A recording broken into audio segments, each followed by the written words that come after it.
বাংলাদেশে গ্রীষ্মকালে বিশেষ করে ভাদ্র মাসে তাল পাকে আর এই তালের রস দিয়ে তৈরি করা হয় বিভিন্ন রকমের পিঠা, পায়েস, ক্ষীর ইত্যাদি।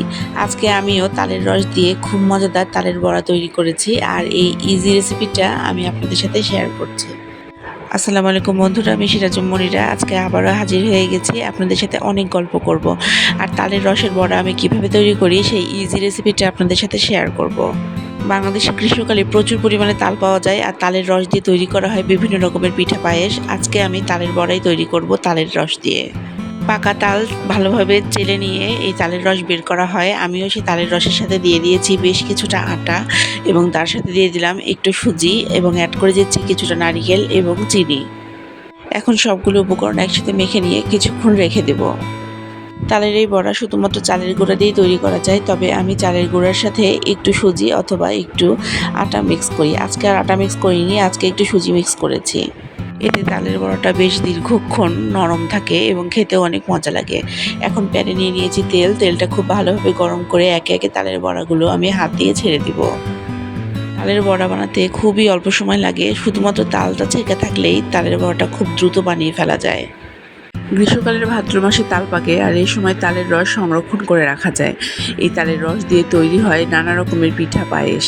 তবে আমি সাধারণত তালের রস দিয়ে এই পিঠাটাই বেশি তৈরি করি।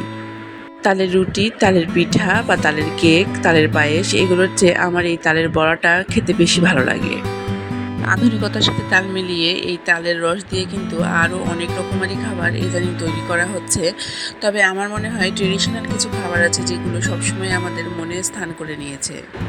দেখেন, আমার কিছু কিছু তালের বড়া ভাজা হয়ে গেল। এখন আমি এটা একটা প্লেটে উঠিয়ে নিচ্ছি এবং আবারও কিছু বড়া দিয়ে দিব তেলে ভাজার জন্য। তালের এই বড়াগুলো এত সুস্বাদু হয় যে ভাজতে ভাজতেই একদম শেষ হয়ে যায়, মানে সবাই হাতে হাতে নিয়েই খেয়ে ফেলে। তালের পিঠা ভাজতে ভাজতে আমার পুরো বাড়িটা তালের গন্ধে মমা হয়ে গেছে। তালের এই দারুণ স্মেলটাই আমার সবচেয়ে বেশি ভালো লাগে। আপনারা তালের এই রস দিয়ে কে কী পিঠা খেতে পছন্দ করেন অবশ্যই আমাকে কমেন্টে জানাবেন। পাকা তাল ভালোভাবে ছেঁকে নিয়ে তালের রসটা বের করাই সবচেয়ে কঠিন কাজ, তবে আমার শাশুড়ি মা আমার এই কাজটাকে সহজ করে দিয়েছে। দেখেন পিঠাগুলো কি সুন্দর হয়ে ফুলে ফুলে যাচ্ছে এবং এই পিঠাগুলো কিন্তু ভিতরে খুবই সফট হয়েছিল আর খেতেও খুব মজার ছিল। পিঠাগুলো দেখে বুঝতে পারছেন যে এগুলো খেতে কতটা মজার হবে। তবে আজকে কিন্তু এখানেই শেষ করব, তবে গল্প অনেক বাকি আছে। সামনের ভিডিওতে আবারও আসবো অনেক গল্প নিয়ে, আর সাথে থাকবে নতুন বা পুরাতন যে কোনো একটি রেসিপি। আপনারা সবাই আমার সাথে থাকবেন, কেননা আপনারাই আমার শক্তি। আমার সব পিঠাগুলো ভাজা শেষ, এখন আমি যাচ্ছি আমার পরিবারের সাথে এই পিঠাগুলো একসাথে খাবো।